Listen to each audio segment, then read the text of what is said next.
bulan Ramadan, bulan ibadah. Tapi ada pula lagu rap keluar dengan pakaian seksi dan tarian tidak sopan. Ikan kehe ma iloi iloi, ikan gelama ma ilai ilai, ikan kehe ma. Persoalannya, langsung tak sensitif ke dengan bulan Ramadan?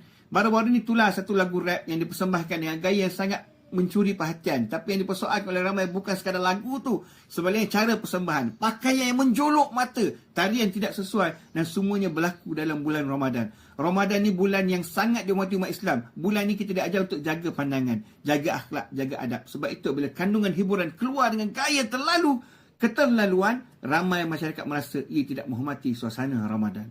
Dan dunia hiburan, artis memang bebas berkarya. Tapi kebebasan itu juga datang dengan tanggungjawab. Terutama apabila seorang itu dikenali sebagai figura awam dan juga seorang Muslim. Kerana apa yang dipaparkan kepada masyarakat boleh beri pengaruh kepada generasi muda. Malaysia ni punya budaya yang sangat menekankan kesopanan dan adab. Apabila kandungan hiburan terlalu berani, ramai merasa ia tidak selari dengan nilai masyarakat kita. Lebih-lebih lagi apabila ia ditayangkan dalam bulan yang sangat suci. Sebab itu, ramai berharap industri hiburan lebih peka terhadap sensitiviti masyarakat. Berkarya itu tidak salah, tapi milih masa, cara dan pendekatan yang sesuai. Itu menunjukkan rasa hormat kepada masyarakat.